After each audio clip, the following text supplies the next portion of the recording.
Entertainment website Reddit has been found dead. He certainly was a prodigy, although he never kind of thought of himself like that. He was totally unexcited about starting businesses and making money. There's a profound sense of loss tonight in Highland Park, Aaron Swartz' hometown, as loved ones say goodbye to one of the internet's brightest lights. Open access and computer activists are mourning his loss. An astonishing intellect. You talk to people who knew him. He was killed by the government, and MIT betrayed all of its basic principles. They wanted to make an example out of him, okay? Governments have an insatiable desire to control. He was potentially facing 35 years in prison and a $1 million fine. Raising questions of prosecutorial zeal, and I would say even misconduct. Have you looked into that particular matter and reached any conclusions? Growing up, I slowly had this process of realizing that all the things around me that people had told me were just the natural way things were, the way things always would be. They weren't natural at all. They were things that could be changed, and they were things that, more importantly, were wrong and should change. And once I realized that, there was really kind of no going back.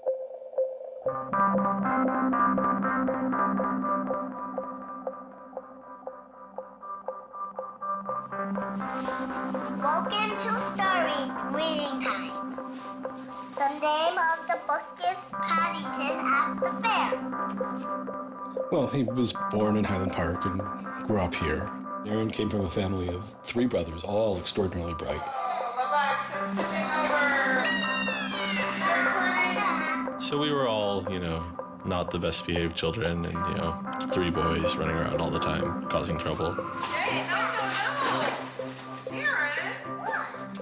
But I've come to the realization Aaron learned how to learn at a very young age. 1, 2, 3, 4, 5, 6, 7, 8, 9, 10. Knock, knock. Who's there? Aaron. Aaron who? Aaron, funny man. He knew what he wanted, and he always wanted to do it. He always accomplished what he wanted. His curiosity was endless. Here's a little picture of what the planets are. And each planet has a symbol.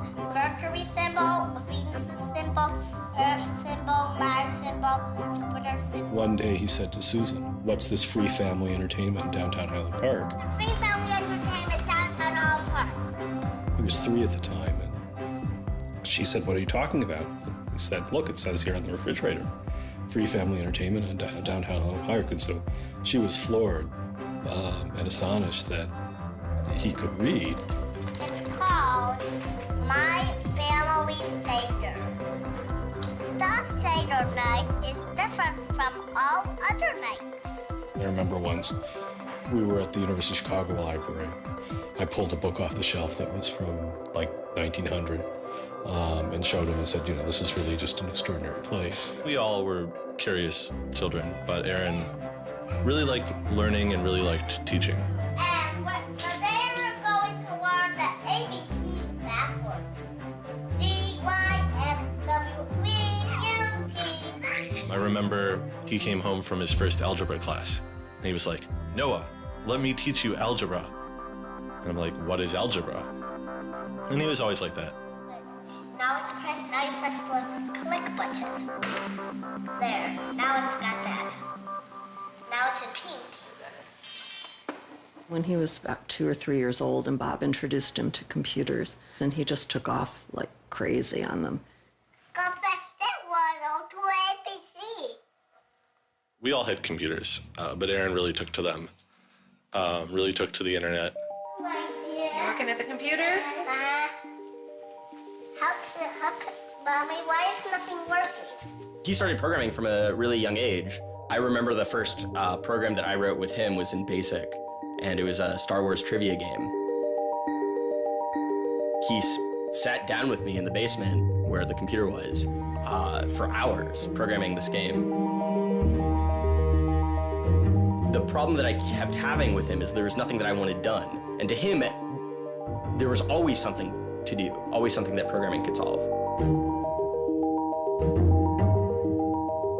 The way Aaron always saw it is that programming is magic, right? You can accomplish these things that normal humans can't.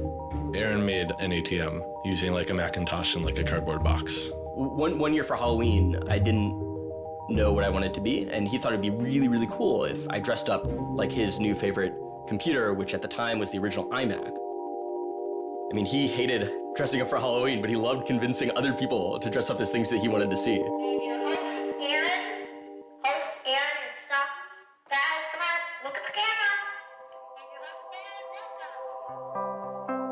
He made this website called The Info, where people can just fill in information. Like, I'm sure someone out there knows all about gold leafing. Why don't they write about that on this website? And then other people could come at a later point and read that information and edit the information if they thought it was bad. Not too dissimilar from Wikipedia, right? And this was before Wikipedia had begun, and this was developed by a 12-year-old in his room by himself, running on, this tiny server using ancient technology. And one of the teachers responds like, "This is a terrible idea. You can't just let anyone author author the encyclopedia. The whole reason we have scholars is to write these books for us. How could you ever have such a terrible idea?" Me and my other brother would be like, "Oh, yeah, Wikipedia is cool, but we had that in our house like 5 years ago." Aaron's website, theinfo.org, wins a school competition hosted by the Cambridge-based web design firm Ars Digita. We all went to Cambridge for when he won the Ars Digita Prize. And, we had no clue what Aaron was doing. It was obvious that the prize was really important. Aaron soon became involved with online programming communities, then in the process of shaping a new tool for the web. He comes up to me, it's like, "Ben, there's this really awesome thing that I'm working on. You need to hear about it." I'm like, "Yeah, what is it?" He says, "It's this thing called RSS." And he explains to me what RSS is. I'm like, why is that useful, Aaron? Is any site using it? Why would I want to use it? There was this mailing list for people who were working on RSS and XML more generally. And there was a person on it named Aaron Swartz who was combative but very smart and who had lots of good ideas.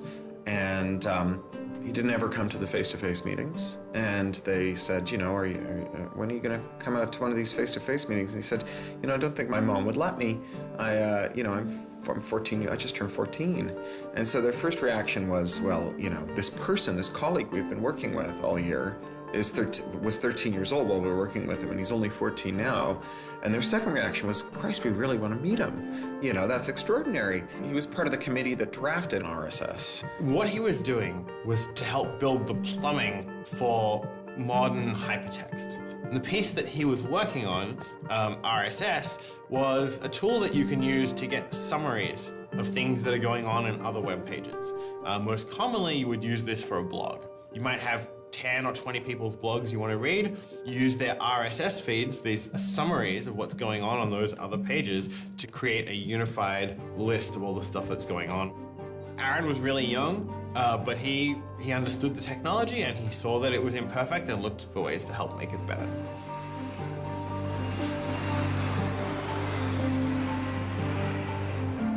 So his mom started bundling him on planes in Chicago. We'd pick him up in San Francisco. We'd introduce him to interesting people to argue with, and we'd marvel at his horrific eating habits. He only ate white food, only steamed rice and not fried rice because that wasn't sufficiently white, and white bread and so on. And you kind of marvel at the quality of the debate emerging from this, what appeared to be a small boy's mouth. And you think, this is a kid who's really going to go somewhere if he doesn't die of scurvy. Aaron, you're up. I think the difference is that now you can't make companies like Doc was saying. You can't have companies that just, let's sell dog food over the internet, let's sell dog food over cell phones. But there's still a lot of innovation going on. I think if you don't see the innovation, maybe your head is in the sand. He takes on this alpha nerd personality where he's sort of like, I'm smarter than you, and because I'm smarter than you, I'm better than you, and I can tell you what to do. It's an extension of him being kind of like a twerp. So you aggregate all these computers together and now they're solving big problems like searching for aliens and trying to cure cancer. First met him on IRC, on Internet Relay Chat. He didn't just write code. He also sort of got people excited about solving problems. He was a connector. The free culture movement has had a lot of his energy. I think Aaron was trying to make the world work. He was trying to fix it. He had a very kind of strong personality that definitely ruffled feathers at times. It wasn't necessarily the case that he was always comfortable in the world and the world wasn't always comfortable with him. Aaron got into high school and was really just sick of school. He didn't like it. He didn't like any of the classes that were being taught. He didn't like the teachers. Aaron really knew how to get information. He was like, I don't need to go to this teacher to learn how to do geometry. I can just read the geometry book, and I don't need to go to the teacher to learn their version of American history. I have 3 historical compilations here. I could just read them, and I'm not interested in that. I'm interested in the web. I was very frustrated with school. I thought, the teachers didn't know what they were talking about, and they were very domineering and controlling, and the homework was kind of a sham, and it was just all a way to pin students together and force them to do busy work. And, I started reading books about the history of education and how this educational system was developed, and alternatives to it in ways that people could actually learn things as opposed to just regurgitating facts their teachers told them. And that kind of led me down this path of questioning things. Once I questioned the school I was in, I questioned the society that built the school, I questioned the businesses that the schools were training people for, and I questioned the government that, set up this whole structure. One of the things he was most passionate about was copyright, especially in those early days. Copyright has always been something of a burden on the publishing industry and on readers, but it wasn't an excessive burden. It was a reasonable institution to have in place to make sure that people got paid. What Aaron's generation experienced was the collision between this antique copyright system and this amazing new thing we were trying to build, the internet and the web. These things collided, and what we got was chaos. He then met Harvard law professor Lawrence Lessig, who was then challenging copyright law in the Supreme Court. A young Aaron Swartz flew to Washington to listen to the Supreme Court hearings. I am Aaron Swartz, and I'm here to listen to see the Eldred argument. Why did you fly out here from Chicago and come all this way to see the Eldred argument? That's a more difficult question. See the Eldred. Because I don't know. It's very exciting to see the Supreme Court, especially such a prestigious case as this one.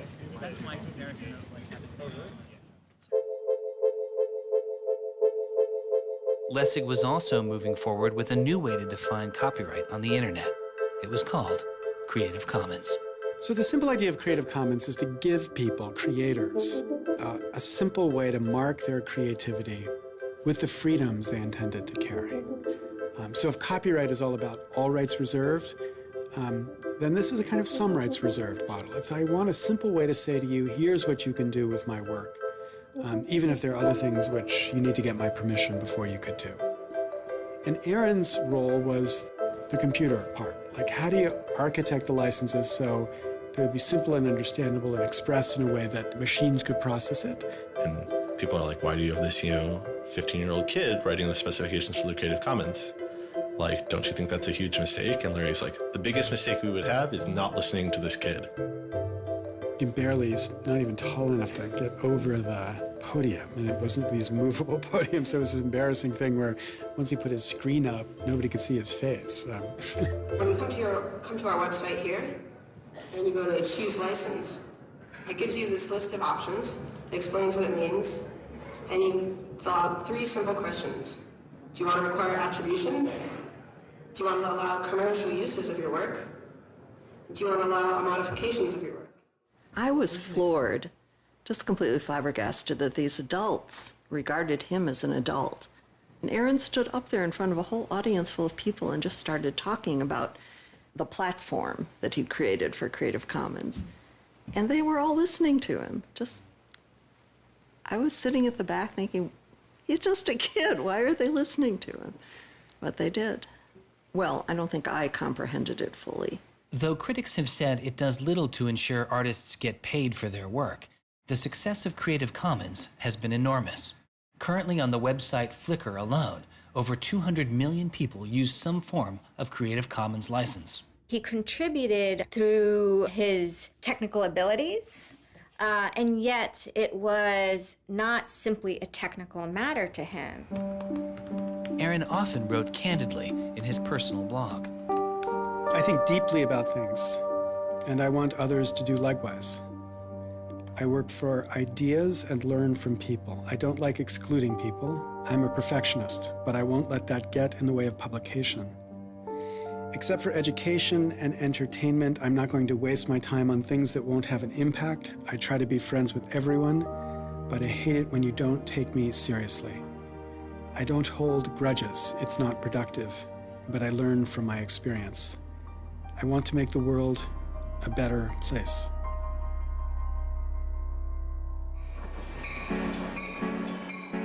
In 2004, Swartz leaves Highland Park and enrolls in Stanford University.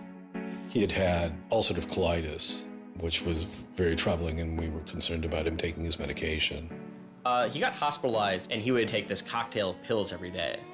And one of those pills was a steroid, which stunted his growth and made him feel different from many of the other students. Aaron, I think, shows up at Stanford ready to do scholarship and finds himself in effectively a babysitting program for overachieving high schoolers who, in 4 years, are meant to become, captains of industry and one percenters. And I think it just made him bananas. In 2005, after only 1 year of college, Swartz was offered a spot at a new startup incubation firm called Y Combinator, led by Paul Graham. And he's like, hey, I have this idea for a website. And Paul Graham likes him enough and says, yeah, sure.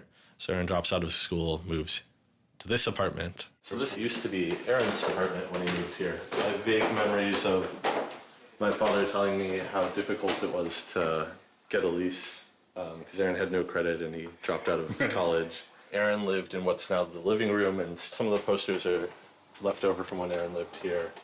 And then the library. There are more books, but a lot of them are Aaron's. Aaron's Y Combinator site was called Infogami, a tool to build websites. But Infogami struggles to find users, and Swartz eventually merges his company with another Y Combinator project in need of help. It was a project headed by Steve Huffman and Alexis Ohanian, called Reddit. There we were, starting from almost nothing. No users, no money, no code, and growing day by day into a hugely popular website. And it showed no signs of letting up. First we had 1,000 users, then 10,000, then 20,000, and on and on. It was just incredible. Reddit becomes huge, and it's a real sort of geeky corner of the internet. There's a lot of humor, there's a lot of art, and there's just people who flock to the site and make that site the main site they go to every morning to get their news. Reddit kind of just borders on chaos at some level. So on the one hand, it's a place where people discuss news of the day, technology, politics, and issues. And yet there is a lot of kind of not safe for work material, offensive material. There's some subreddits where trolls find a welcome home. And so in that sense, Reddit has been kind of home to controversy as well. It kind of sits on that edge of chaos. Reddit catches the attention of the corporate magazine giant Condé Nast, who makes an offer to buy the company. Some large amount of money, large enough that my dad was getting bugged with questions about how do I store this money? Like a lot of money. Like a lot of money. Probably more than $1 million, but I don't actually know. And he is how old at the time? 19, 20. So it was in this apartment. They sat around on what predated these couches, hacking on Reddit. And when they sold Reddit, they threw a giant party and then all flew out to California the next day and left the keys with me. It was funny, he just sold a startup, so we all kind of presumed he was the richest person around, but he said, oh no, I'll take this tiny little shoebox-sized room. That's all I need. It was barely larger than a closet. The idea of him spending his money on fancy objects just seems so implausible. He explains it's I like living in apartments, so I'm not going to spend a lot of money on a new place to live. I'm not going to buy a mansion. And I like wearing jeans and a t-shirt, so I'm not going to spend any more money on clothes. So like, it's, you know, really no big deal. What is a big deal to Swartz is how traffic flows on the internet and what commands our attention. In the old system of broadcasting, you were fundamentally limited by the amount of space in the airwaves. You know, you could only send out 10 channels over the airwaves of television, right? Or even with cable, you had 500 channels. On the internet, everybody can have a channel. Everyone can get a blog or a MySpace page. Everyone has a way of expressing themselves. And so what you see now is not a question of who gets access to the airwaves. It's a question of who gets control over the ways you find people. You know, you start seeing power centralizing in sites like Google, these sort of gatekeepers that tell you where on the internet you want to go, the people who provide you your sources of news and information. So it's not, you know, only certain people have a license to speak. Now everyone has a license to speak. It's a question of who gets heard.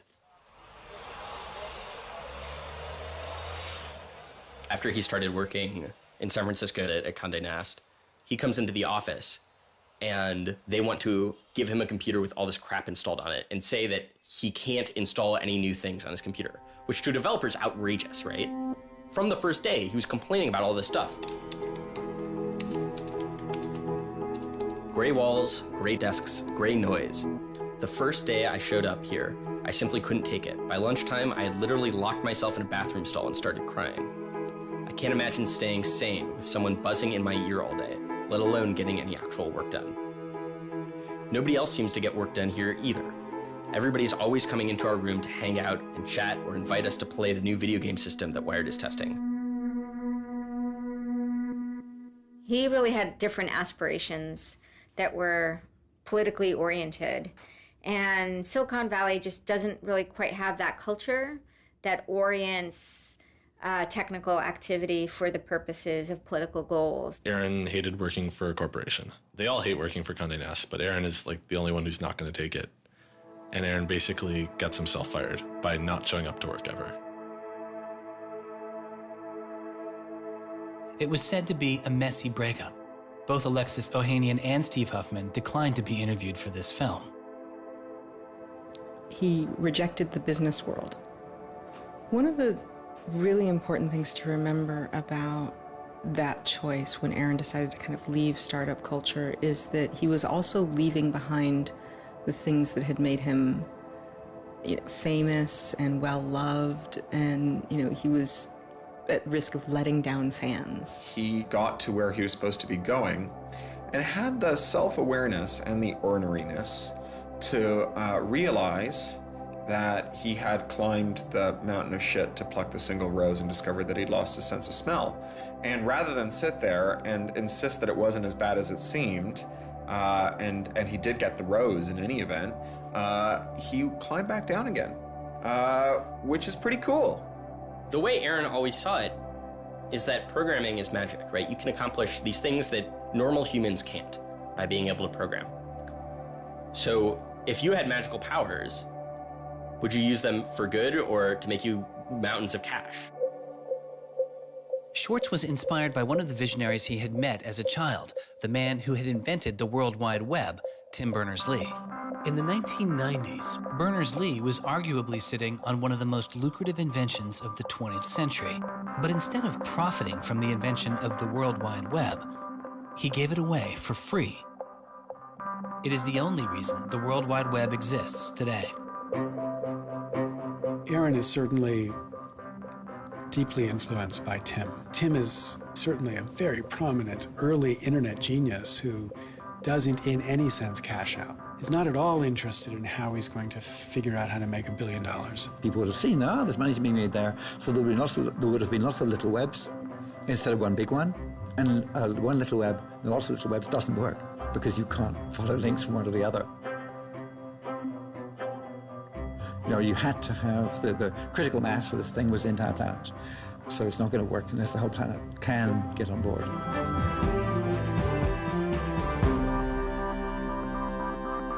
I mean, I feel very strongly that it's not enough to just live in the world as it is, to just kind of take what you're given and, follow the things that adults told you to do and that, your parents told you to do and that society tells you to do. I think you should always be questioning. I take this very scientific attitude that everything you've learned is just provisional, that, you know, it's always open to recantation or refutation or questioning. And I think the same applies to society. Once I realized that there were real serious problems, fundamental problems that I could do something to address, I didn't see a way to forget that. I didn't see a way not to.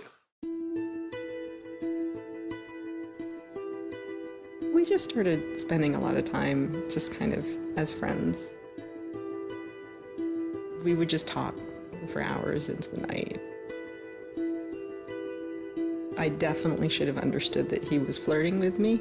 I think to some degree I was like, this is a terrible idea and impossible, and therefore I will pretend it is not happening. As my marriage was breaking down and I was really stuck without anywhere to go, we became roommates and brought my daughter over. We moved in and furnished a house, and it was really peaceful. Like, my life had not been peaceful for a while, and really neither had his.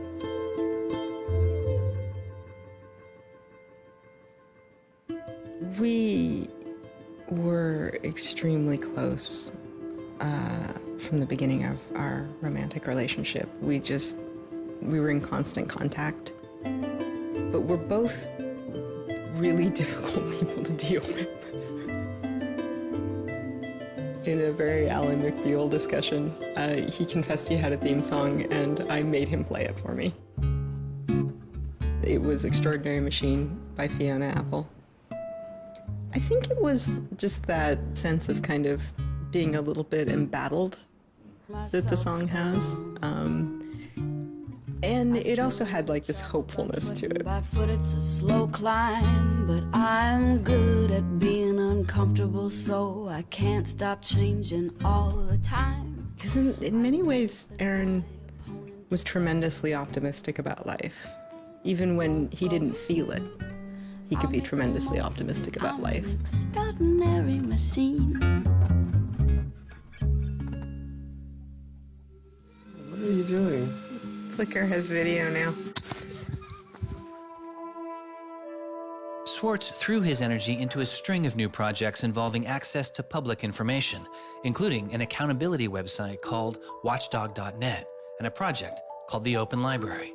So the Open Library project is a website that you can visit at openlibrary.org, and the idea is to be a huge wiki, an editable website with one page per book. So for every book ever published, we want to have a web page about it that combines all the information from publishers, from booksellers, from libraries, from readers onto one site, and then gives you links where you can buy it, you can borrow it, or you can browse it. I love libraries. You know, I'm the kind of person who goes to a new city and immediately seeks out the library. So that's the dream of Open Library, is building this website where both you can leap from book to book, from person to author, from subject to idea, go through this vast tree of knowledge that's been embedded and lost in big physical libraries, that's hard to find, that's not very well accessible online, is really important because books are a cultural legacy. You know, books are the place people go to write things down, and to have all that swallowed up by one corporation is kind of scary.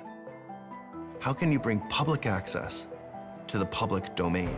It may sound obvious that you'd have public access to the public domain, but in fact, it's not true.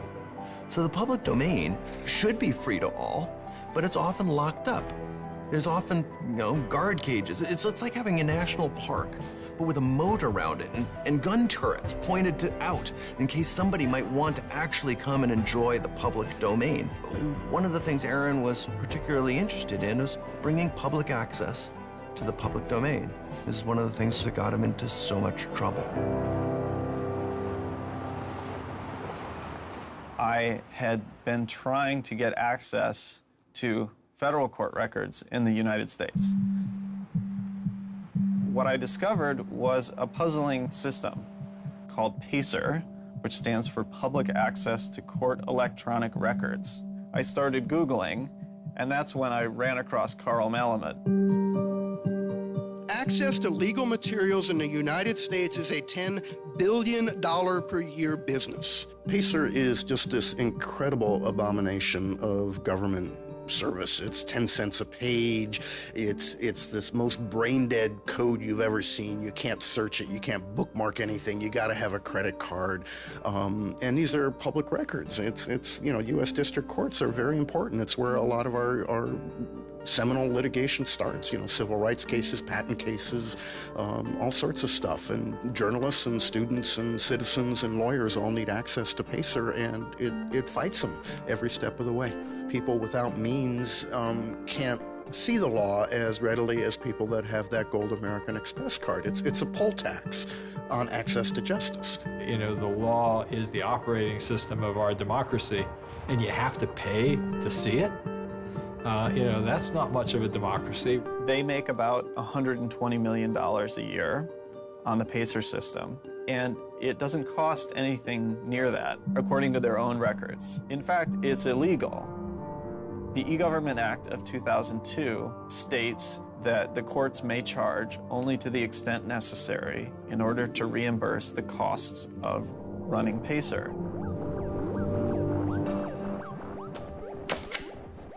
As the founder of public.resource.org, Malamud wanted to protest the PACER charges. He started a program called the PACER Recycling Project, where people could upload PACER documents they had already paid for to a free database so others could use them. The PACER people were getting a lot of flack from Congress and others about public access. And so they put together this system. In 17 libraries across the country, there was free PACER access. That's one library every 22,000 square miles, I believe. So it wasn't like really convenient. I encouraged volunteers to join the so-called thumb drive corps and download docs from the public access libraries, upload them to the PACER recycling site. People take a thumb drive into one of these libraries and they download a bunch of documents and they send them to me. And nothing, it was just a joke. In fact, when you clicked on Thumb Drive Core, there was a Wizard of Oz, the Munchkins singing, so a little video clip came up. We represent the lollipop, yeah. But of course, I get this phone call from Steve Swartz and Aaron saying, gee, we'd like to join the Thumb Drive Core. Around that time, I ran into Aaron at a conference. This is something that really has to be a collaboration between a lot of different people. So I approached him and I said, hey, I'm thinking about an intervention on the PACER problem. Schultz had already developed a program that could automatically download PACER documents from the trial libraries. Swartz wanted to take a look. So I showed him the code.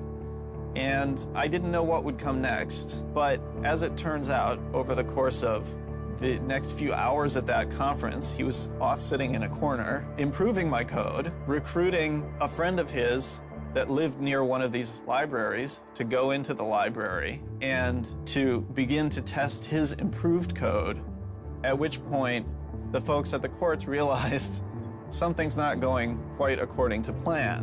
And data started to come in and come in and come in, and soon there were 760 gigabytes of PACER docs, about 20 million pages.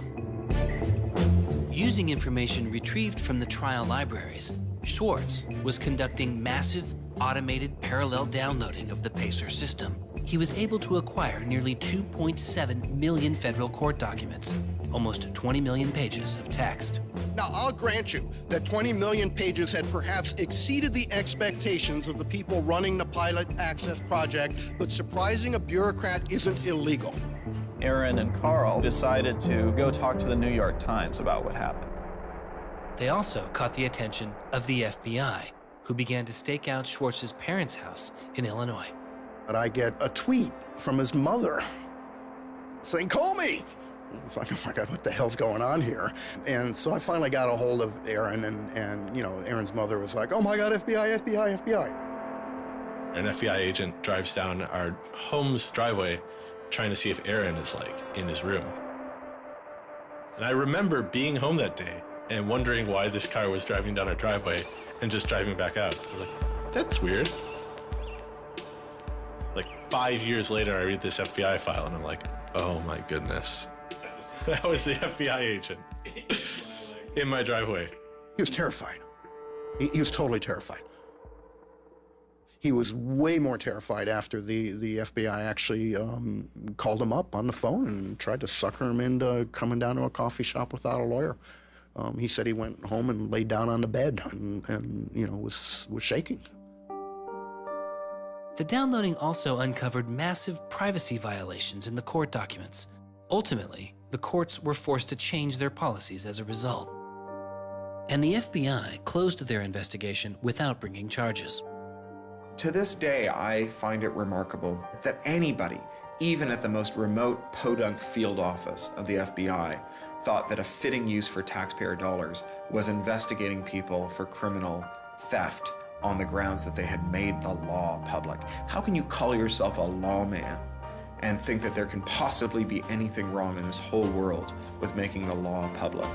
Aaron was willing to put himself at risk for the causes that he believed in. Bothered by wealth disparity, Swartz moves beyond technology and into a broader range of political causes. I went into Congress and I invited him to come and hang out and intern for us for a while so that he could learn, the political process. He was sort of learning about a new community, a new set of skills, and kind of learning to hack politics. It seems ridiculous that miners should have to hammer away until their whole bodies are dripping with sweat, faced with the knowledge that if they dare to stop, they won't be able to put food on the table that night, while I get to make larger and larger amounts of money each day just by sitting and watching TV. But apparently the world is ridiculous. So I co-founded a group called the Progressive Change Campaign Committee, and what we try and do is we try and organize people over the internet who care about progressive politics and moving the country in a more progressive direction to kind of come together, join our email list, join our campaigns, and help get progressive candidates elected all across the country. The group is responsible for igniting the grassroots effort behind the campaign to elect Elizabeth Warren to the Senate. He might have thought it was a dumb system, but he came in and he said, I need to learn this system because it can be manipulated like any social system.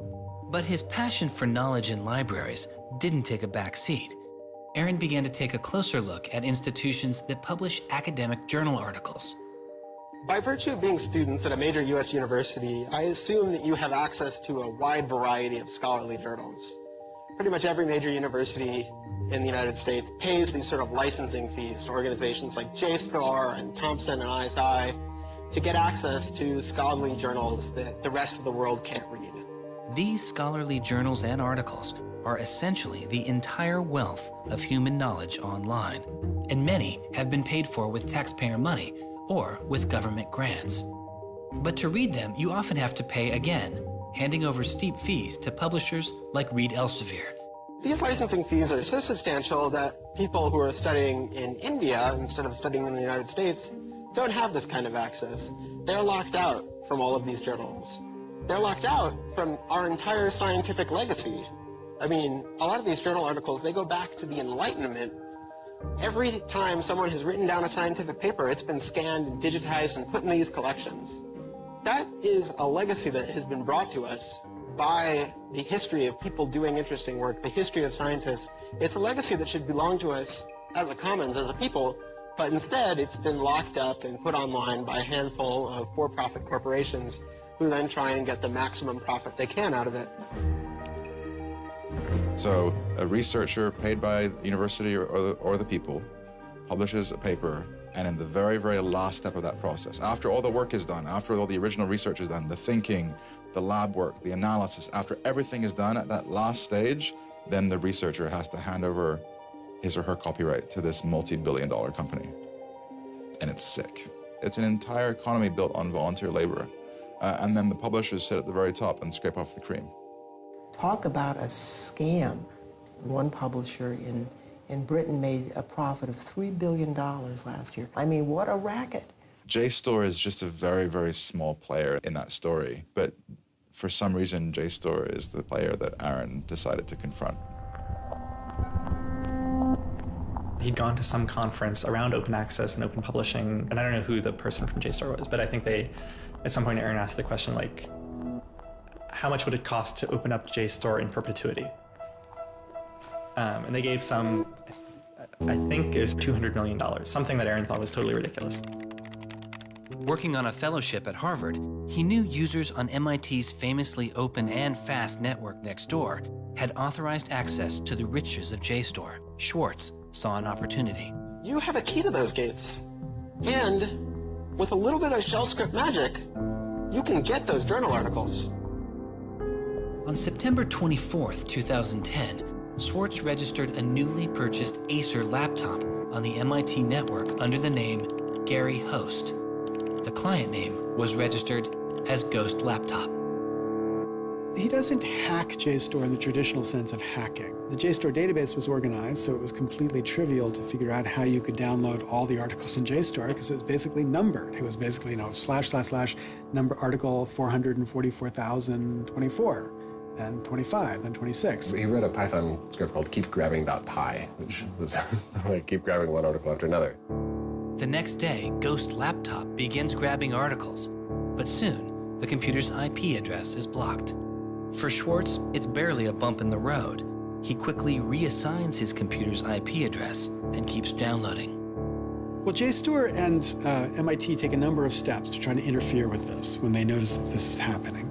And when the more modest steps don't work, then at a certain stage, JSTOR just cuts off MIT from having access to the JSTOR database. So there's this kind of cat and mouse game around getting access to the JSTOR database. Aaron ultimately, obviously, is the cat because he has more technical capability than the JSTOR database people do in defending them. And eventually, there was an unlocked supply closet in the basement of one of the buildings. And he went, instead of going through Wi-Fi, he went down there and he just plugged his computer directly into the network and just left it there with an external hard drive downloading these articles to the computer. Unknown to Swartz, his laptop and hard drive had been found by authorities. They didn't stop the downloads. Instead, they installed a surveillance camera. They found the computer in this room in the basement of an MIT building. They could have unplugged it. They could have waited for the guy to come back and said, dude, what are you doing? You know, cut it out. Who are you? And they could have done all that kind of stuff, but they didn't. What they wanted to do was film it to gather evidence to make a case. That's the only reason you film something like that.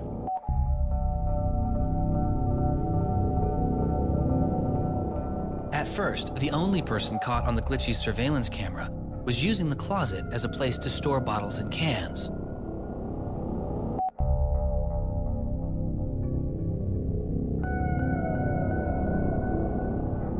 But days later, it caught Swartz.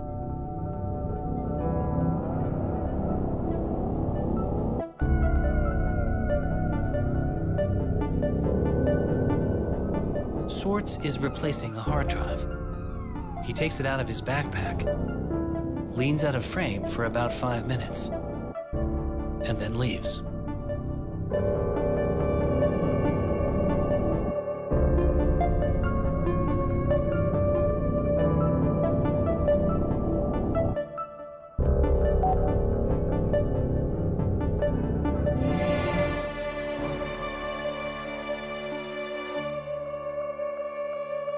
And then they organized a stakeout where as he was biking home from MIT, these cops came out from either side of the road or something like that and started going after him. He describes that he was pressed down and assaulted by the police. He tells me that it's unclear that they were police that were after him. He thought that someone was trying to attack him. He does tell me they beat him up. I was just devastated. The notion of any kind of criminal prosecution of anyone in our family or anything was so foreign and incomprehensible, I didn't know what to do. Well, they execute search warrants at Aaron's house, his apartment in Cambridge, and his office at Harvard. 2 days before the arrest, the investigation had gone beyond JSTOR and the local Cambridge police. It had been taken over by the United States Secret Service. The Secret Service began investigating computer and credit card fraud in 1984, but 6 weeks after the attack on 9/11, their role expanded. President Bush used the Patriot Act to establish a network of what they called electronic crimes task forces. The bill before me takes account of the new realities and dangers posed by modern terrorists. According to the Secret Service, they are primarily engaged in activity with economic impact, organized criminal groups, or use of schemes involving new technology. The Secret Service turned Swartz's case over to the Boston U.S. Attorney's Office. There was a guy in the U.S. Attorney's Office who had the title head of the Computer Crimes Division or Task Force. I don't know what else he had going, but you're certainly not much of a computer crimes prosecutor without a computer crime to prosecute. So he jumped on it, kept it for himself, didn't assign it to someone else within the office or the unit, and that's Steve Hyman. Prosecutor Stephen Hyman has been largely out of public view since the arrest of Aaron Swartz, but he can be seen here in an episode of the television show American Greed, filmed around the time of Aaron's arrest. He is describing his previous case against the notorious hacker Alberto Gonzalez, a case that garnered Hyman enormous press attention and accolades. Gonzalez masterminded the theft of over 100 million credit card and ATM numbers, the largest such fraud in history. Here, Hyman, describing Gonzalez, gives his view on the hacker mindset. These guys are driven by a lot of the same things that we're driven by. They have an ego, they like challenge, and of course they like money and everything you can get from money. One of the suspects implicated in the Gonzalez case was a young hacker named Jonathan James. Believing Gonzalez's crimes would be pinned on him, James committed suicide during the investigation. In an early press release describing the government's position in the case of Aaron Swartz, Hyman's boss, U.S. Attorney for the District of Massachusetts Carmen Ortiz, said this: "Stealing is stealing, whether you use a computer command or a crowbar, and whether you take documents, data, or dollars." It's not true. It's obviously not true. I'm not saying it's harmless, and I'm not saying that we shouldn't criminalize stealing of information, but you've got to be much more subtle in trying to figure out exactly which kinds of harms are harmful here. So the thing about a crowbar is every time I break into a place with a crowbar, I do damage. There's no doubt about it. But when Aaron writes a script that says download, download, download 100 times in a second, there's no obvious damage to anybody.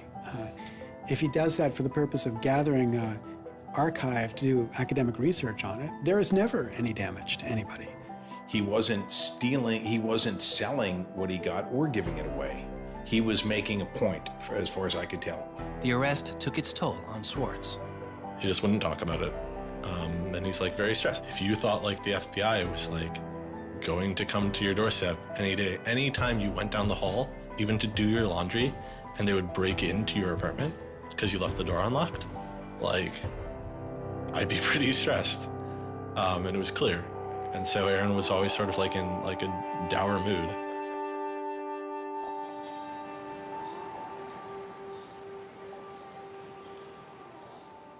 He wouldn't give off any sensitive information about his whereabouts during this time because he was so afraid that the FBI would be waiting for him. It was a time of unprecedented social and political activism. Time magazine would later name as their 2011 Person of the Year, the protester. There was a kind of hotbed of hacker activity going on. WikiLeaks had released a trove of diplomatic cables. Manning had been under arrest at the time. It was unknown whether he was the source of the leak. Anonymous, which is a kind of protest ensemble that has a lot of hackers in its ranks, were going on various sprees of sorts. If you compare that to what he did, his stuff should have been left behind for MIT and JSTOR to deal with in a kind of private, professional manner. It should have never gotten the attention of the criminal system. It just didn't belong there.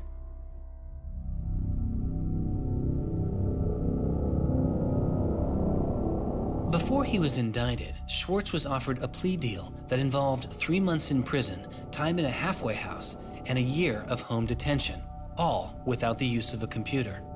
It was on the condition that Swartz plead guilty to a felony. Here we are. We have no discovery, no evidence whatsoever about what the government's case is, and we have to make this immense decision where the lawyer is pushing you to do this, the government is giving you a non-negotiable demand, and you're told that your likelihood of prevailing is small, so whether you're guilty or not, you're better off taking the deal. Boston has its own computer crimes division. Lots of lawyers, probably more lawyers than they need. So, you know, you can imagine all sorts of cases where it'd be really hard to prosecute because you've got some criminals in Russia or you've got some people inside of a corporation are going to have $500 lawyers or $700 an hour lawyers sitting down against you. And then you've got this case with this kid, which is pretty easy to prove that he did something, and he's already marked himself as a troublemaker with the FBI, so why not go as tough as you can in here against that guy? It's good for you, the prosecutor. It's good for the Republic because you're fighting all those terrorist types. I was so scared. I was so scared of having my computer seized. I was so scared of going to jail because of my computer being seized. I had confidential material from sources from my previous work on my laptop. And that is above all my priority, is to keep my sources safe. I was so scared of what was going to happen to Ada. Aaron told me that they'd offered him a deal, and he finally just said that he would take it if I told him to. And I came real close to saying take it. He had developed like serious political aspirations in the intervening time between when, that moment when he ended that entrepreneurial startup life and begun this new life that had come to this political activism. And he just didn't believe that he could continue in his life with a felony. He said to me one day, we were walking by the White House, and he said to me, they don't let felons work there.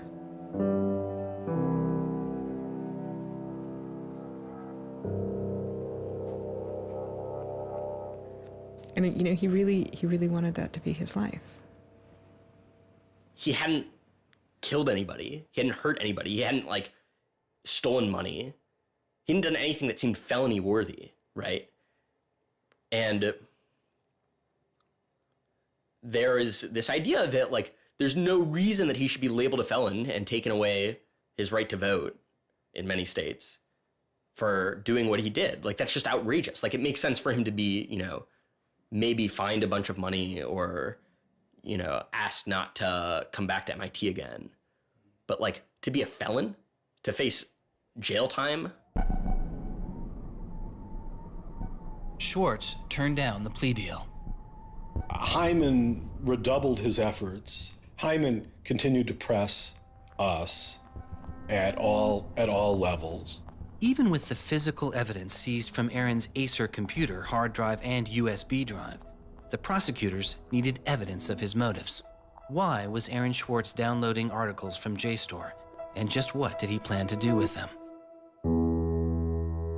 The government claims that he was planning to publish these. We don't really know whether that was his real intention, because Aaron also had a history of doing projects where he'd analyze giant data sets of articles in order to learn interesting things about them.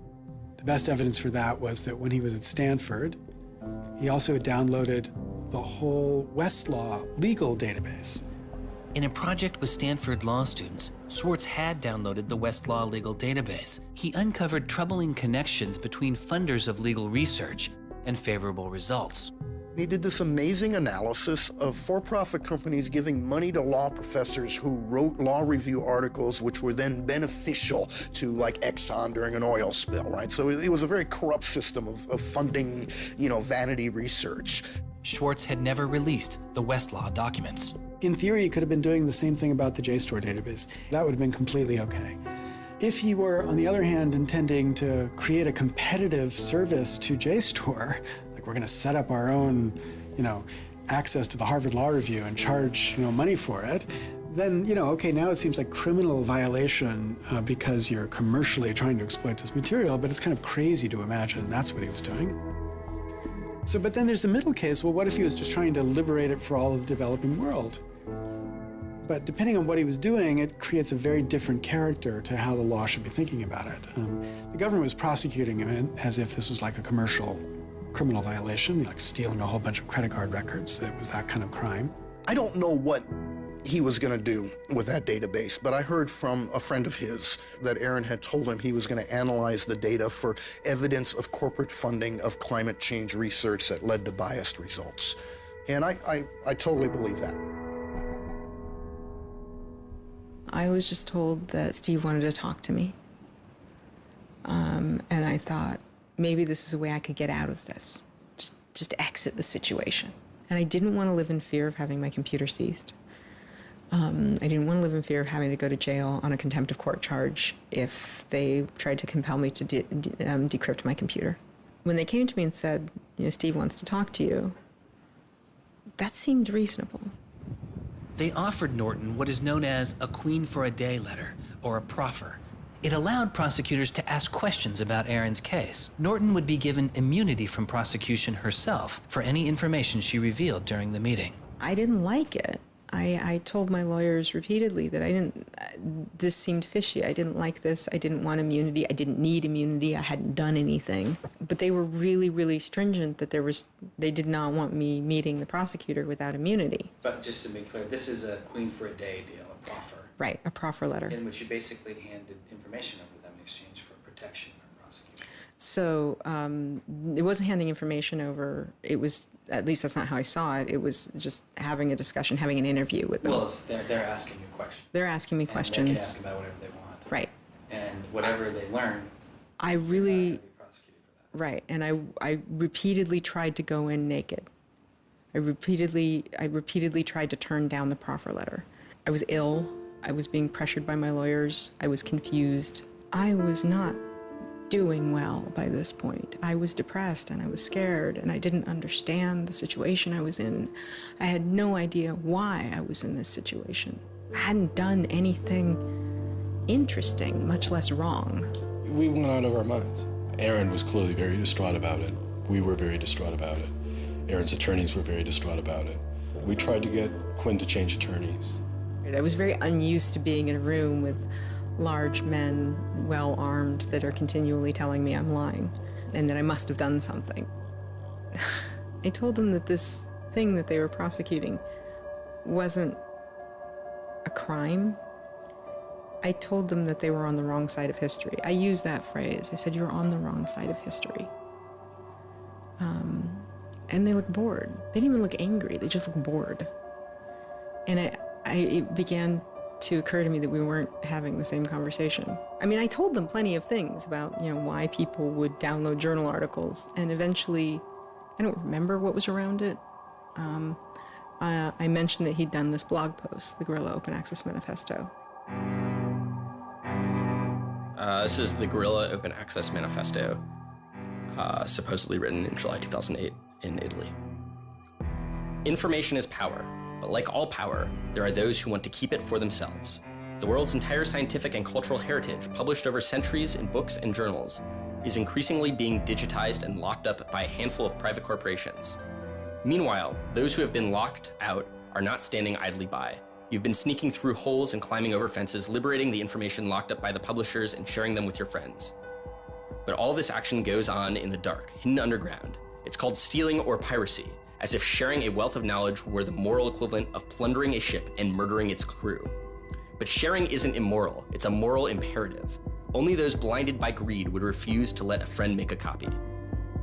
There's no justice in following unjust laws. It's time to come into the light and, in the grand tradition of civil disobedience, declare our opposition to this private theft of public culture. The manifesto itself was allegedly written by 4 different people and also edited by Norton. But it was Swartz who had signed his name to it. When it's over, I go immediately to Aaron and tell him everything I can remember about it. And he gets very angry. The things that I'd done shouldn't have added up that way. I hadn't done anything wrong, and everything had gone wrong. But I was never...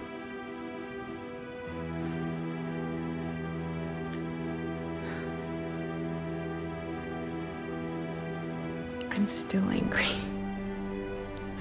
I'm still angry that you can try your best with these people to do the right thing, and they will turn everything against you, and they will hurt you with anything they can. And in that moment, I regret that I said what I did. But my much larger regret is that we have settled for this, that we are okay with this. That we are okay with a justice system that tries to game people into little traps so they can ruin their lives. So yeah, I wish I hadn't said that, but I am much, much angrier that this is where I am. That this is what we as a people think is okay. They used every method that I think they could think of to get her to provide information which would be unhelpful to Aaron and helpful to the prosecution of Aaron. Right. But you know, I don't think she had information that was helpful to the government. Months go by as Swartz's friends and family await a looming indictment. In the meantime, Swartz was becoming a go-to expert on a series of internet issues. To you then, do you think that the internet is something that should be considered a human right and something that the government cannot take away from you?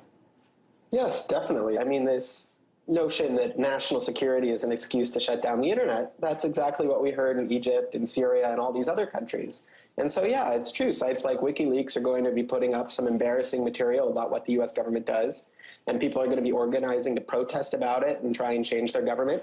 You know, and that's a good thing. That's what all these First Amendment rights of free expression, of freedom of association are all about. And so the notion that we should try and shut those down, I think, just goes against very basic American principles. The principle, I think, is one that our founding fathers would have understood. If the internet had been around back then, instead of putting post offices in the Constitution, they would have put ISPs.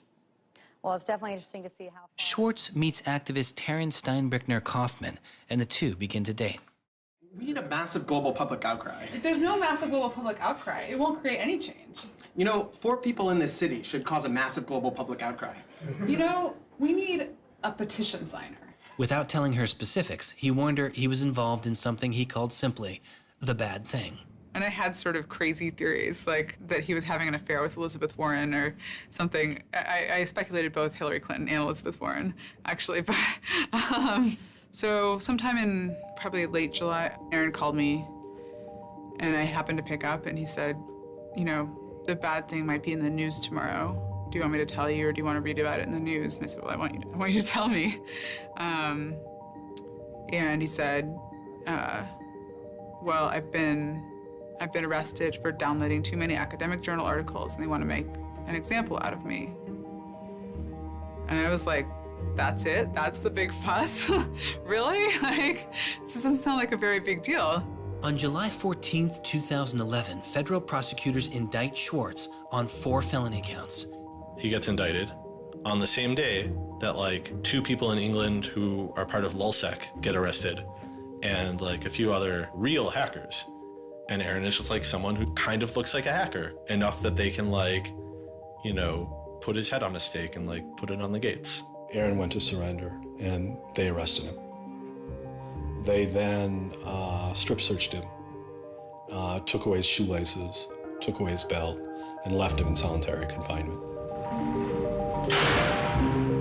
The District of Massachusetts United States Attorney's Office released a statement saying Swartz faces up to 35 years in prison, to be followed by 3 years of supervised release, restitution, forfeiture, and a fine of up to $1 million. He is released on $100,000 bail. The same day, the primary victim in the case, JSTOR, formally drops all charges against Swartz and declines to pursue the case. JSTOR, they weren't our friends, they weren't helpful or friendly to us, but they also were just kind of like, we're not part of this. JSTOR and their parent company, Ithaca, also sidestepped requests to talk with this film. But at the time, they released a statement saying it was the government's decision whether to prosecute, not JSTOR's. And so it's our belief that with that, the case will be over. That we should be able to get Steve Hyman to drop the case or settle it in some rational way. And the government refused. Why? Well, because I think they wanted to make an example out of Aaron. And they said they wanted to, the reason why they wouldn't move on requiring a felony conviction and jail time was that they wanted to use this case as a case of for deterrence. They told us that. They told you that? Yes. This was going to be an example? Yes. He was going to be an example? Yes. Steve Hyman said that. Deterring who? Like, there's other people out there running around logging onto JSTOR and downloading the articles to make a political statement? I mean, who are they deterring? It would be easier to understand the Obama administration's posture of supposedly being for deterrence if this was an administration that, for instance, prosecuted arguably the biggest economic crime that this country has seen in the last 100 years, the crimes that were committed that led to the financial crisis on Wall Street. When you start deploying the non-controversial idea of deterrence only selectively, you stop making a dispassionate analysis of law-breaking, and you started deciding to deploy law enforcement resources specifically on the basis of political ideology. And that's not just undemocratic, it's supposed to be un-American. Prosecutor Stephen Hyman later reportedly told MIT's outside counsel that the straw that broke the camel's back was a press release sent out by an organization Swartz founded called Demand Progress. According to the MIT account, Hyman reacted to the short statement of support, calling it a wild internet campaign and a foolish move that moved the case from a human one-on-one level to an institutional level. That was a poisonous combination. A prosecutor who didn't want to lose face, who had a political career in the offing maybe, and didn't want to have this come back and haunt them. You spent how many tax dollars arresting someone for taking too many books out of the library and they got your ass handed to you in court? No way. I then moved to try to put pressure on MIT in various ways to get them to go to the government and request the government to stop the prosecution. What is MIT's reaction to that? There doesn't seem to be any reaction from MIT at that point.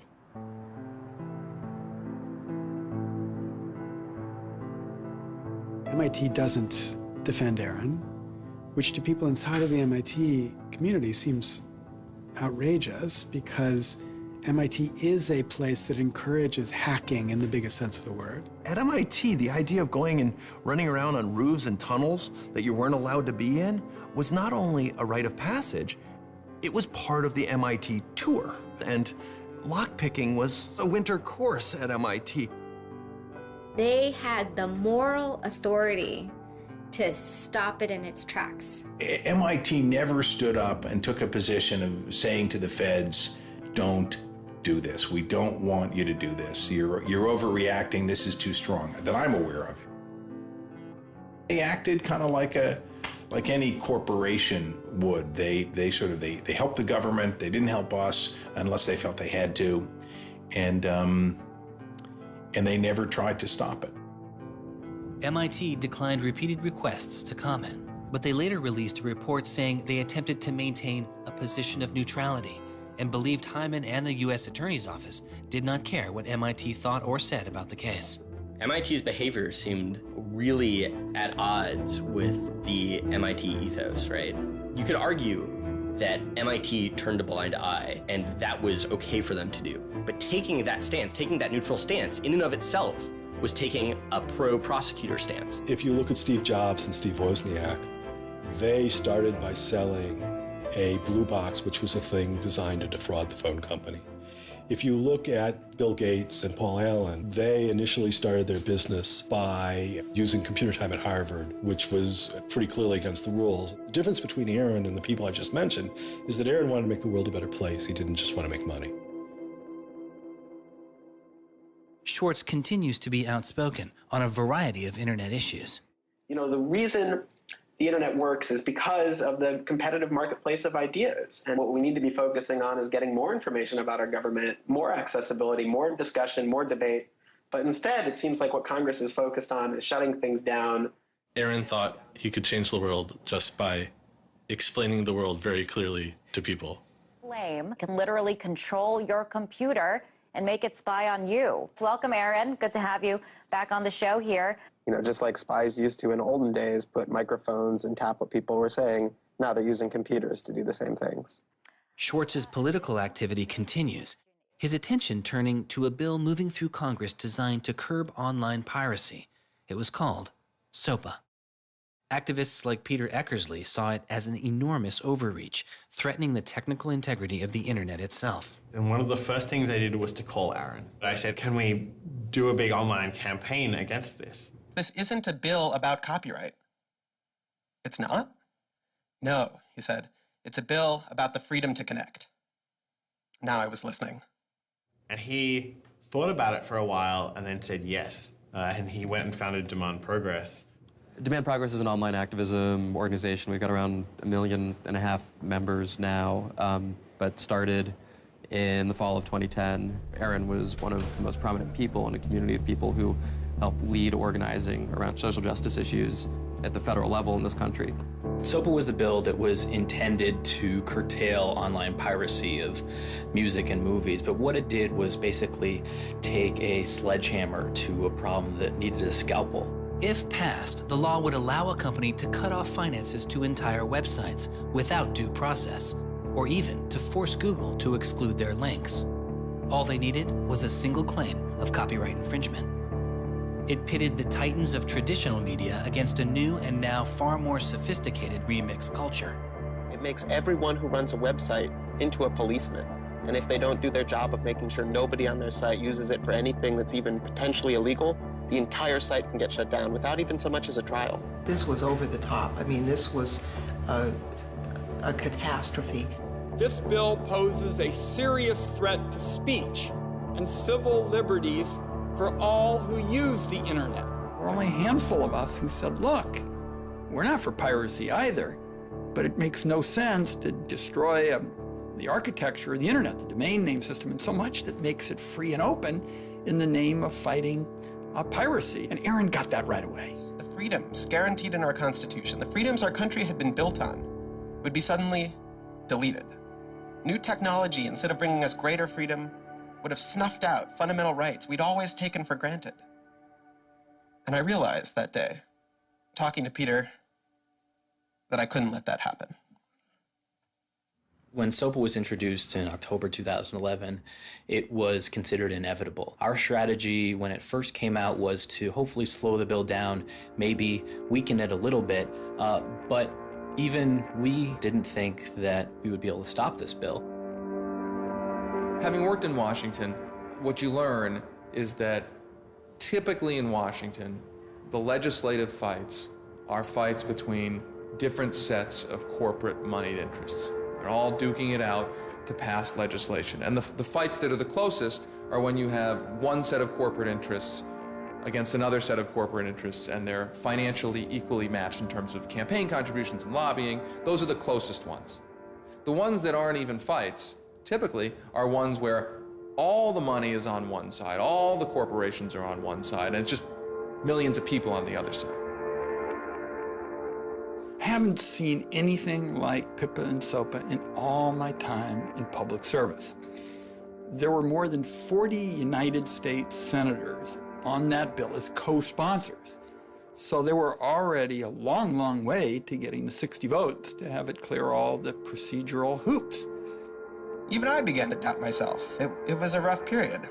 Swartz and Demand Progress were able to marshal enormous support, using traditional outreach combined with commonly used voice over IP to make it very easy for people to call Congress. I've never met anybody else who was able to operate at his level, both on the technological side and on the campaign strategy side. Millions of people contacted Congress and signed anti-SOPA petitions. Congress was caught off guard. There was just something about watching those clueless members of Congress debate the bill, watching them insist they could regulate the internet and a bunch of nerds couldn't possibly stop them. I am not a nerd. I'm just not enough of a nerd. Maybe we ought to ask some nerds what this thing really does. Let's have a hearing, bring in the nerds. Really? Nerds? You know, I think actually the word you're looking for is experts. To enlighten you so your laws don't backfire, break the internet. We use the term geek, but we're allowed to use that because we are geeks. The fact that it got as far as it did without them talking to any technical experts reflects the fact that there is a problem in this town. I'm looking for somebody to come before this body and testify in a hearing and say, this is why they're wrong. There used to be an office that provided science and technology advice, and members could go to them and say, help me understand XYZ. And Gingrich killed it. He said it was a waste of money. Ever since then, Congress has plunged into the dark ages. I don't think anybody really thought that SOPA could be beaten, including Aaron, think it was worth trying, but it didn't seem winnable. And I remember maybe a few months later, I remember him just turning to me and being like, I think we might win this. And I was like, that would be amazing. Calls to Congress continue. When the domain hosting site GoDaddy becomes a supporter of the bill, tens of thousands of users transferred their domain names in protest. Within a week, a humbled GoDaddy reverses their position on SOPA. When the Congress people that supported the record and movie industries realized that there was this backlash, they kind of scaled the bill back a little bit. You could see the curve happening. You could see that that our arguments were starting to resonate. It was like Aaron had been like striking a match and it was being blown out. Striking another one was being blown out. And finally he'd like managed to catch enough kindling that the flame actually caught, and then it turned into this roaring blaze.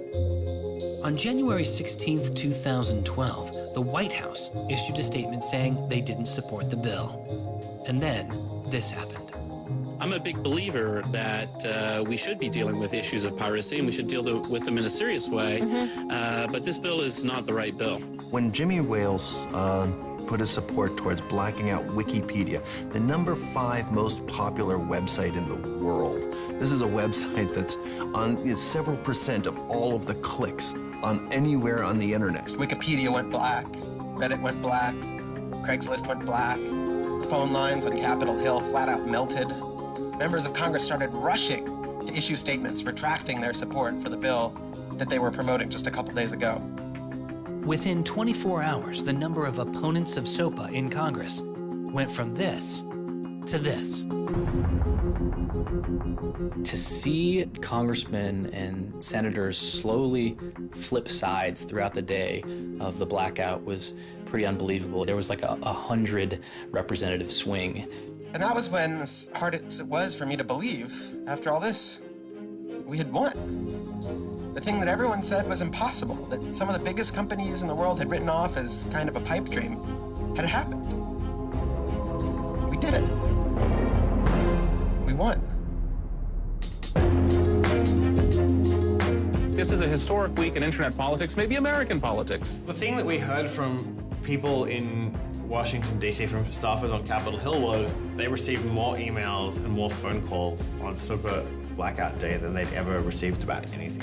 I think that was an extremely exciting moment. This was the moment when the internet had grown up politically. It was exhilarating because it's hard to believe it actually happened. It's hard to believe a bill with so much financial power behind it didn't simply sail through the Congress. And not only did it not sail through, it didn't pass at all.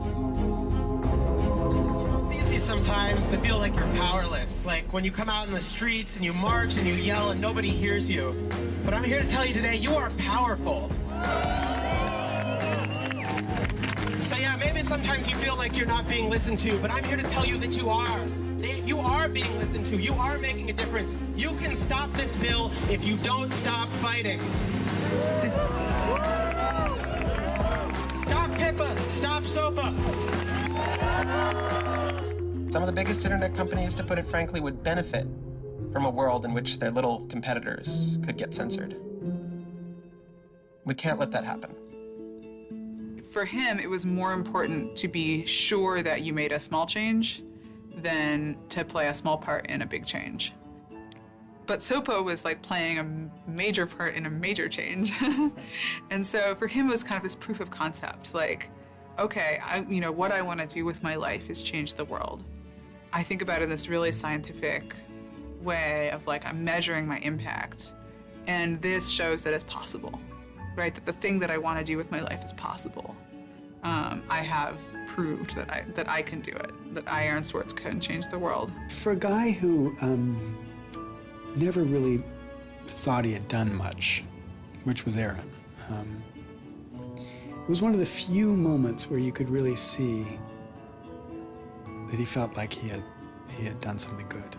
Feeling like here is his maybe one and only victory lap. Everyone said there was no way we could stop SOPA. We stopped it. This is 3 outrageously good victories, and the year isn't even over yet. I mean, if there's a time to be positive, it's now. You know, he wins at SOPA a year after he's arrested It's not unambiguously happy moments. There's a lot going on. He's so attuned towards participating in the political process, you can't stop him. The list of organizations Swartz founded or co-founded is enormous. And years before Edward Snowden would expose widespread internet surveillance, Swartz was already concerned. It is shocking to think that the accountability is so lax that they don't even have sort of basic statistics about how big the spying program is. And if the answer is, oh, we're spying on so many people we can't possibly even count them, then that's an awful lot of people, right? And even one thing if they said, look, you know, we know the number of telephones we're spying on, we don't know exactly how many real people that corresponds to, but they just came back and said, we can't give you a number at all. That's pretty, I mean, it's scary is what it is. Well, that's scary. You know, they put incredible pressure on him, took away his, you know, all of the money he had made. They, you know, threatened to take away his physical freedom. Why'd they do it, you know? I mean, well, why are they going after whistleblowers, you know?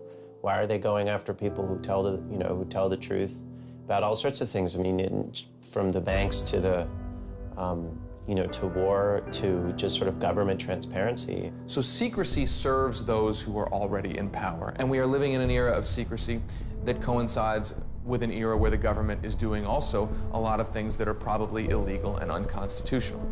So those two things are not coincidences. It's very clear that this technology has been developed not for small countries overseas, but right here for use in the United States by the U.S. government. The problem with the spying program is it's this sort of long, slow expansion, you know, going back to the Nixon administration, right? Obviously, it became big after 9/11 under George W. Bush, and Obama has continued to expand it, and the problems have slowly grown worse and worse. But there's never been this moment you can point to, say, okay, we need to galvanize opposition today because today is when it matters.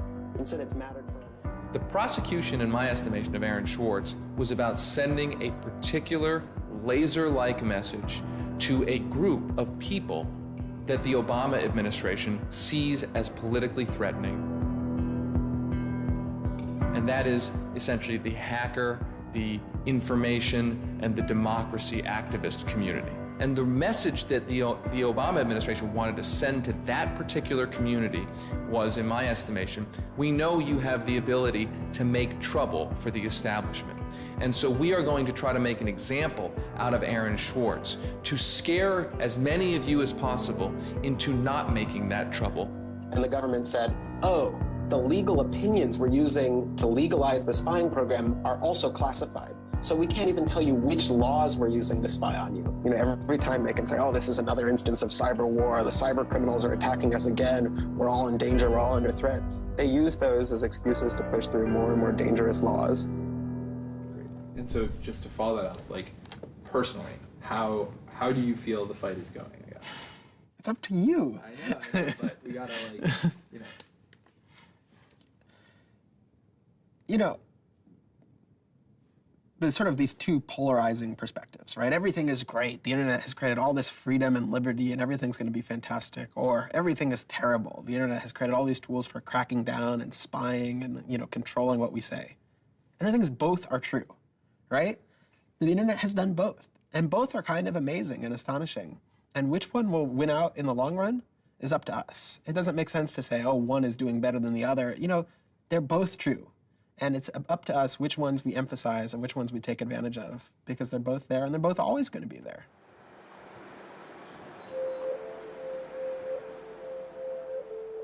On September 12, 2012, federal prosecutors filed a superseding indictment against Swartz, adding additional counts of wire fraud, unauthorized access to a computer, and computer fraud.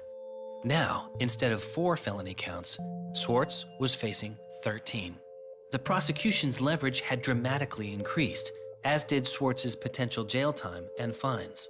They filed a separate indictment to add more charges, and they had a theory about why this conduct constituted a number of federal crimes, and that a very significant sentence could attach to it under the law. That theory, and much of the prosecution's case against Swartz, involved a law created originally in 1986. It is called the Computer Fraud and Abuse Act. The Computer Fraud and Abuse Act was inspired by the movie War Games with Matthew Broderick, which is a great movie. I have you now. In this movie, a kid gets the ability through the magic of computer networks to, like, launch a nuclear attack. You know, that's not actually possible, and it certainly wasn't possible in the 80s, but apparently this movie scared Congress enough to pass the original Computer Fraud and Abuse Act. This is a law that's just behind the times. For example, it penalizes terms of service kinds of arrangements. You can have something like eHarmony or Match.com, and somebody sort of inflates their own personal characteristics, and all of a sudden, depending on the jurisdiction and the prosecutors, they could be in a whole host of troubles. We all know what terms of use are. Most people don't read them, but not abiding by their terms could mean you are committing a felony. The website terms of service often say things like, be nice to each other, or don't do anything that's improper. The idea that the criminal law has anything to say about these kinds of violations, I think strikes most people as crazy. The examples get even more crazy. Until it was changed in March of 2013, the terms of use on the website of Hearst's 17 magazine said you had to be 18 in order to read it. I would say that the way the CFA has been interpreted by the Justice Department, we are probably all breaking the law. Vague and prone to misuse, the CFAA has become a one-size-fits-all hammer for a wide range of computer-related disputes. Though not the only factor in his case, 11 of the 13 charges against Swartz involved the Computer Fraud and Abuse Act. The question why hangs over much of the story of Aaron Swartz. Just what was motivating the government, and what would their case have been? The Department of Justice declined requests for answers, but Professor Oren Kerr is a former prosecutor who has studied the case. So I think I come about this case from a different direction than other people on a number of reasons. I was a federal prosecutor at the Justice Department for 3 years before I started teaching. The government came forward with an indictment based on what crimes they thought were committed, just as a purely lawyers matter, looking at the precedents, looking at the statute, looking at the history, looking at the cases that are out there so far. I think it was a fair indictment based on that. You can debate whether they should have charged this case. There's just a lot of disagreement. Some people are on the open access side, some people are not. I think the government took Swartz's guerrilla open access manifesto very seriously. And I think they saw him as somebody who was committed as a moral imperative to breaking the law to overcome a law that Swartz saw as unjust. And in a democracy, if you think a law is unjust, there are ways of changing that law. They're going to Congress, as Swartz did so masterfully with SOPA. Or you can violate that law in a way to try to nullify that law.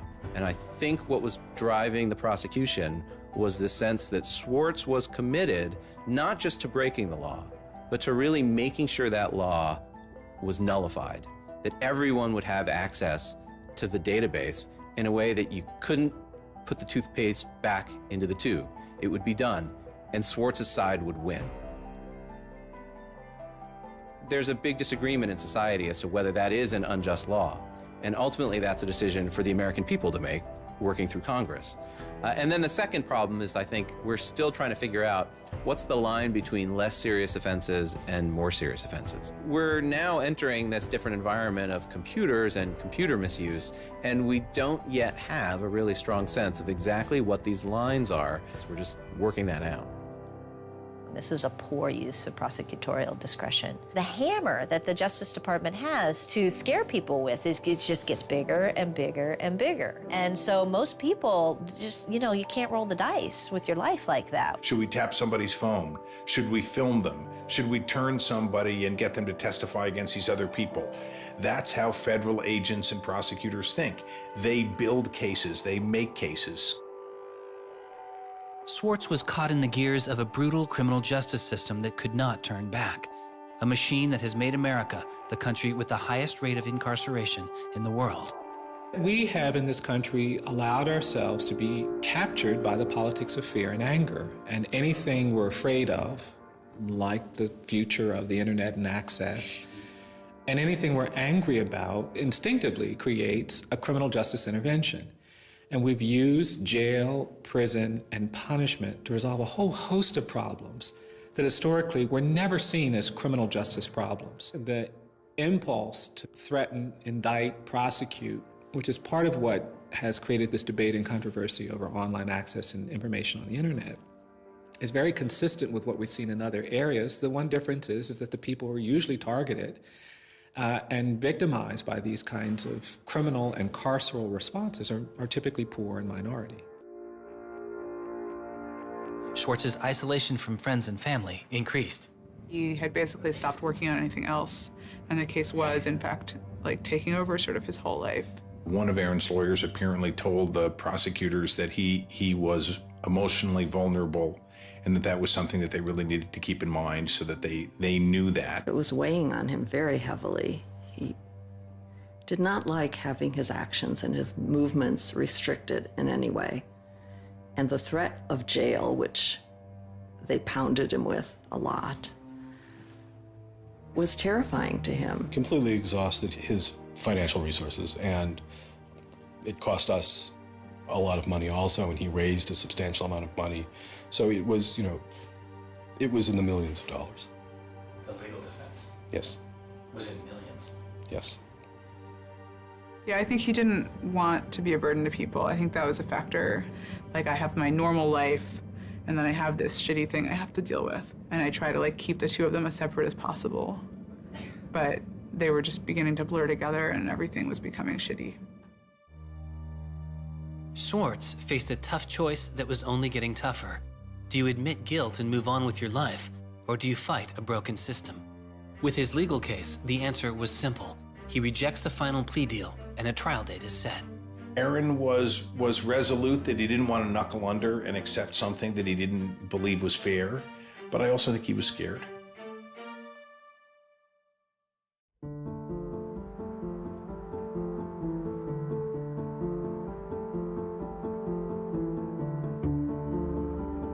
I don't think they would have convicted Aaron. I think we would have walked him out of that courthouse, and I would have given him a big hug, and we would have walked across that little river in Boston and gone and had a couple of beers.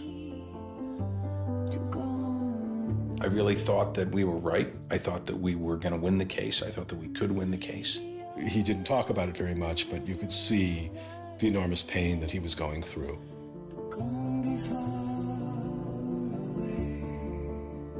No time in his childhood did Aaron have any severe mood swings or depressive episodes or anything that I would ascribe to severe depression. And it's possible, he was depressed. People get depressed.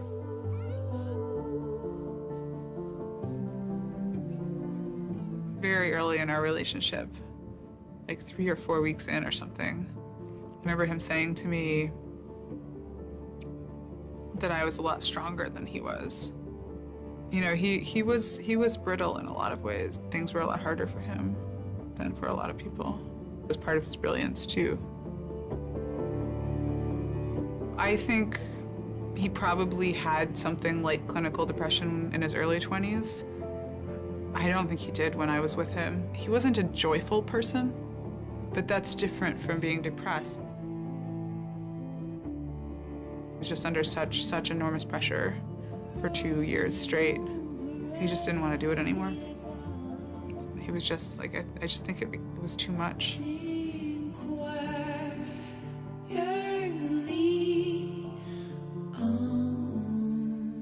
I got a phone call late at night. I could tell something was wrong, and then I called and I realized what had happened. A co-founder of the social news and entertainment website Reddit has been found dead. Police say 26-year-old Aaron Swartz killed himself yesterday in his Brooklyn apartment. I just thought, we've lost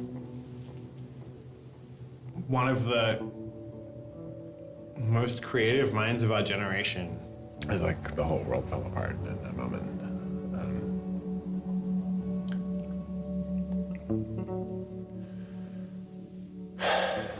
It was one of the hardest nights of my life.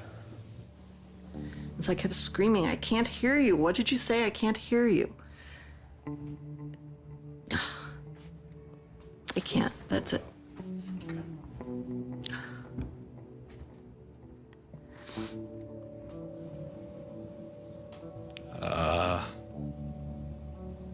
Yeah, none of it made any sense.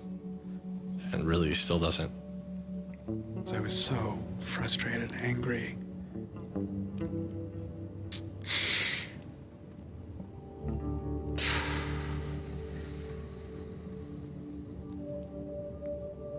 You know, I tried to explain it to my kids. My 3-year-old told me that the doctors would fix him.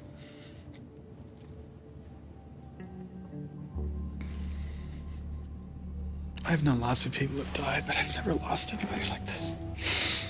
Because everybody feels, and I do too, there's so much we could have more to do. Like, I just didn't know he was there. I didn't know this was what he was suffering, and he was part of me. And I just wanted it to not be real. And then I just looked at his Wikipedia page and I saw the end date.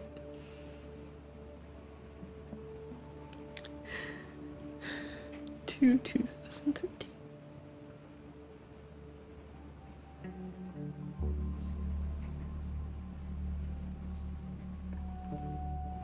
Aaron is dead.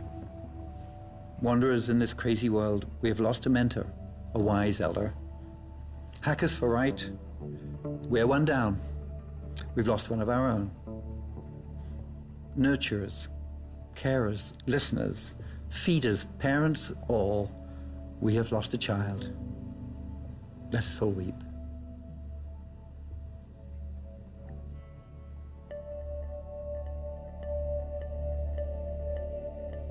my first thought was, well, what if nobody even notices? Because it wasn't clear to me how salient he was. I had never seen anything quite like the outpouring I saw. The net just lit up. I mean, everyone was trying to explain it in their own way, but I've never seen people grieve on Twitter before. People were visibly grieving online. He was the internet's own boy, and the old world killed him. We are standing in the middle of a time when great injustice is not touched. The architects of the financial meltdown have dinner with the president regularly. In the middle of that time, the idea that this was what the government had to prosecute just seems absurd if it weren't tragic. The question is, can we do something, given what's happened, to make the world a better place?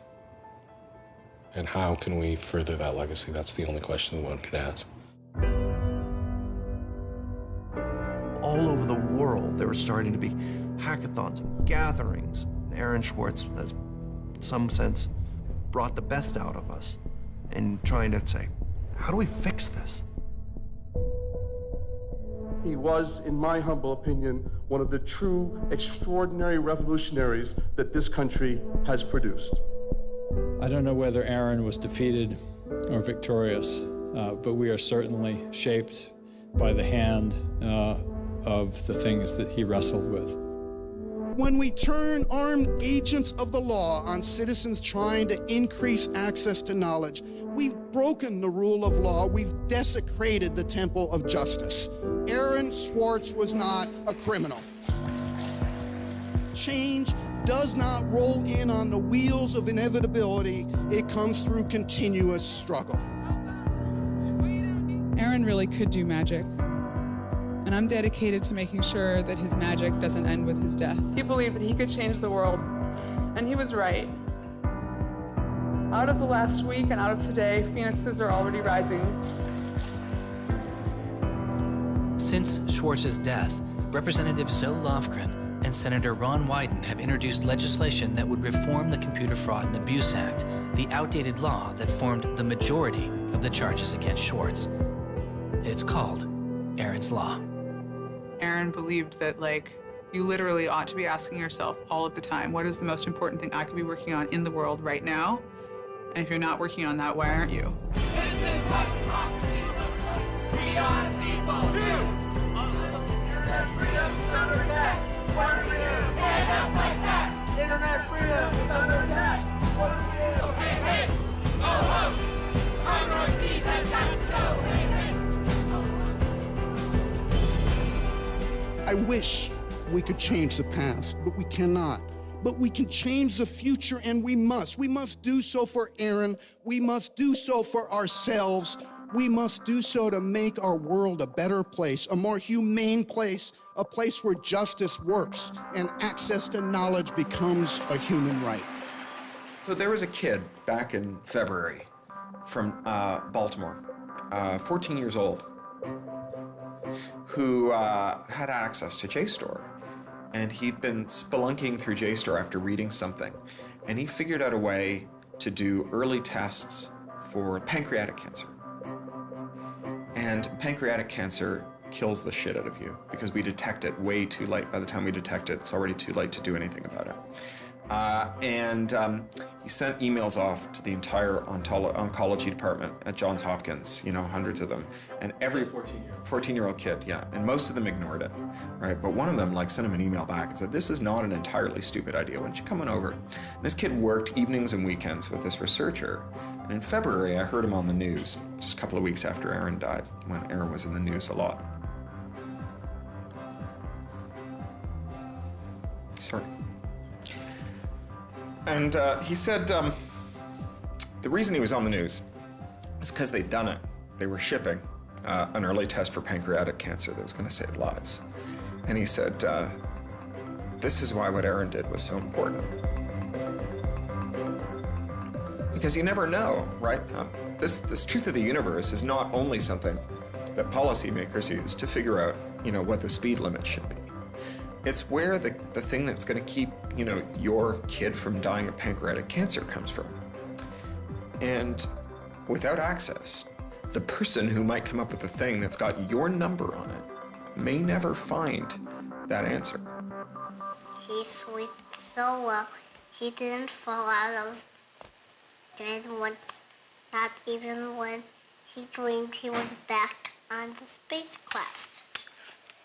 Very good, Aaron. Very good. Yay, Aaron. Okay. Now it's song time.